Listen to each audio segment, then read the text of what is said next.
Chapter 32. The Breaking Line. The first sign was silence. Not the peaceful quiet of dawn over Aethelgard, but a strange, hollow stillness, as if the city itself were holding its breath. Elara woke with a start. The tether burned warm against her skin, pulsing with a slow, urgent rhythm that echoed somewhere deep in her chest. Beside her, Kaelen was already sitting upright, shadows faintly coiling at his feet like restless thoughts. "It's begun," he said softly. Elara didn't need to ask what. Outside, the sky shimmered unevenly. The usual radiant currents flowing between towers flickered, threads of light bending in subtle distortions like reflections on troubled water. Far below, faint tremors rippled through the city's foundations. She closed her eyes and reached outward with her senses. The balance felt strained, like a vast structure bearing weight it was never meant to carry alone. "They're pushing the system," she whispered. Kaelen stood. "Then we must move." By the time they reached the central avenues, the disturbance was no longer subtle.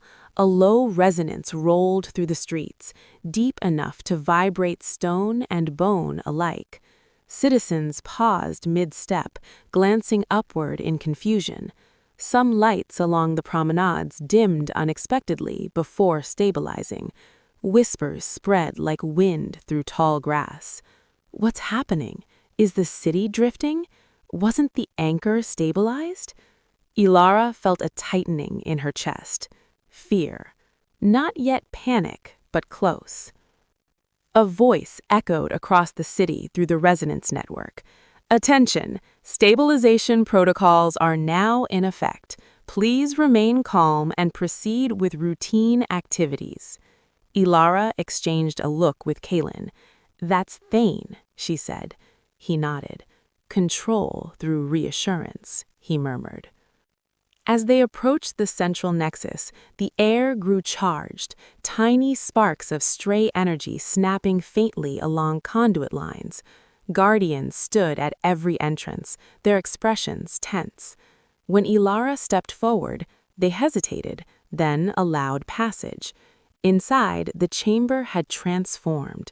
A circular containment lattice of brilliant light surrounded the core platform, its arcs rotating slowly like interlocking rings. Within, energy spiraled inward, streams redirected towards a newly installed focusing array. Engineers moved quickly around the perimeter, monitoring instruments glowing with fluctuating readings. At the center stood Counselor Thane. "Elara," he said, voice calm but carrying authority, "you arrived sooner than expected." She stepped forward, gaze sweeping across the machinery. "What have you done?" she asked. "Implemented necessary safeguards," he replied. "We are isolating variables to prevent cascading failure." Kaelen's voice was steady. "You are forcing a partition," he said. Thane inclined his head slightly. "Temporarily." Elara felt the tether react, warmth intensifying, as if aware of the surrounding field.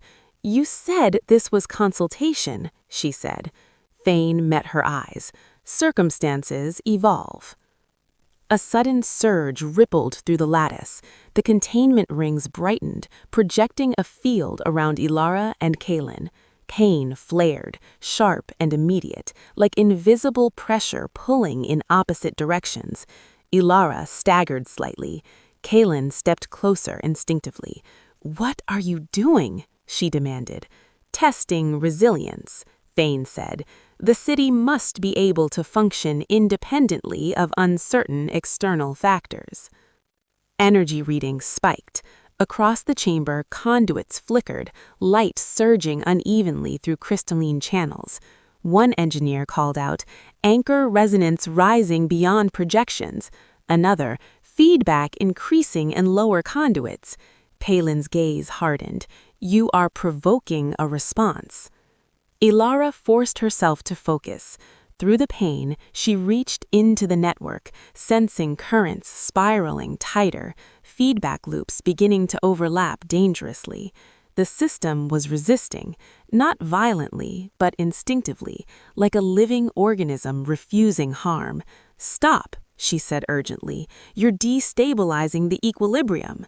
Thane watched the data streams. "We are within acceptable parameters."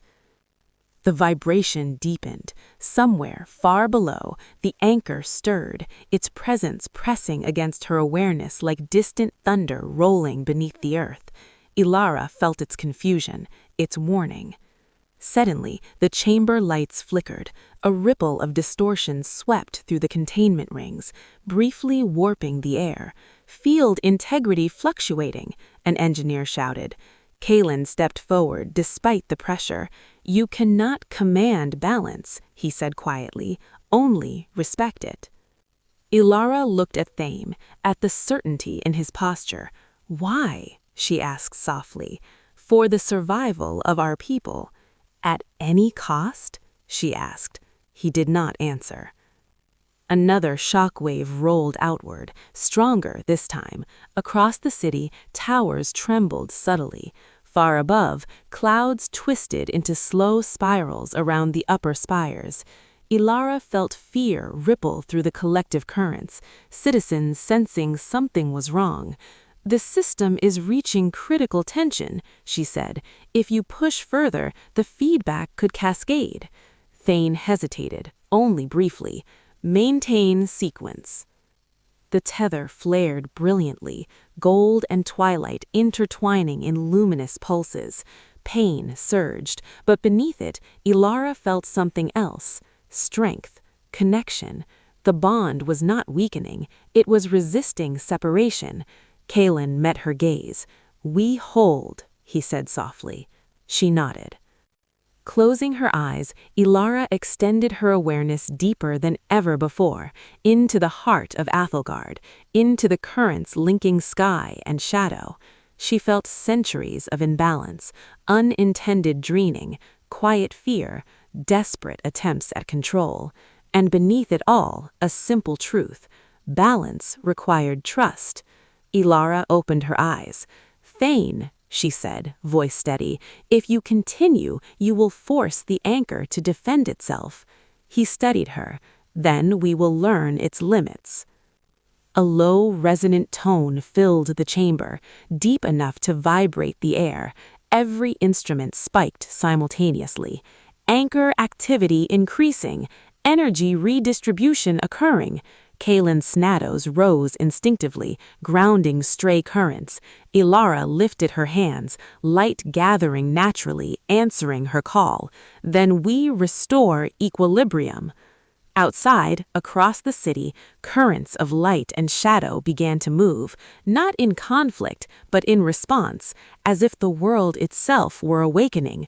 The storm had arrived, and the breaking line was here.